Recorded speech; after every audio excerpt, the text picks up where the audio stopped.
High everyone, welcome back to my channel. আশা করছি সবাই অনেক ভালো আছো। চলে এলাম নতুন একটা ছোট্ট মিনি ভ্লগ নিয়ে। কালকে আমরা গিয়েছিলাম ক্যানভাসে, আমি আর কুহু আমাদের হেয়ার কাটিং করাতে। হুট করেই যাওয়া, কোনো প্ল্যান সেরকম ছিল না।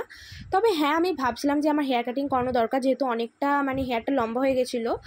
আর সামনে পুজোও আসছে, 2-3 মাস হতে হতে আমার চুলটা একটু সেটও হয়ে যাবে, তো ভাবলাম যে যাওয়া যেতেই পারে। আর ক্যানভাসে এটা আমাদের সেকেন্ড টাইম। ফার্স্ট টাইম আমাদের এক্সপিরিয়েন্স তো খুব একটা ভালো ছিল না, যেহেতু সেটাতে আমাদেরই দোষ ছিল। তখন আমি আমার কথা বলতে গেলে আমিও প্রচণ্ড ইন্ট্রোভার্ট ছিলাম, আর তখন সত্যি বলতে বুঝতামই না যে আমাদের ফেসের সাথে কী যাবে।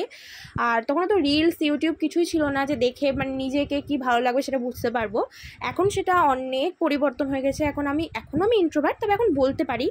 আর আমার মাথায় ক্লিয়ার কাট ছিল যে আমি এরকম করতে চাই। সেটাও একটা বলবার রেফারেন্সও নিয়ে গেছিলাম প্রচুর ভিডিওস, তো মিলানদা আমাকে প্রচুর হেল্প করে।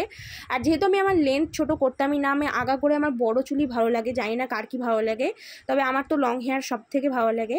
তো আমি বলেছিলাম লেন্থটা একটু বেশি ছোট না করতে, যেগুলো ড্যামেজ হয়ে আছে সেগুলো একটু কেটে দিই। তার সামনেটা ব্যাঙ্কস কেটেছিলাম, আর সামনেটা মিলানদা বললো যে বেশি ছোট করো না, কারণ গরমকাল মুখে চোখে পড়লে খুব বাজে অবস্থা হয়ে যাবে, ইরিটেটিং লাগবে নিজেরই। তো বললাম হ্যাঁ, সামনেটা একটু লেন্থটা বড় রেখে ব্যাঙ্কস কেটে দাও। তো সেটাই আমার মনের মতন করে দিয়েছে, সেটাতে আমি প্রচণ্ড স্যাটিসফাইড।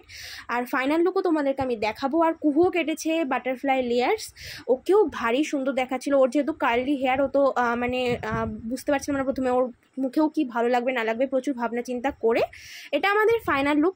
বলো তোমরা কমেন্টে কেমন লাগছে। টাটা।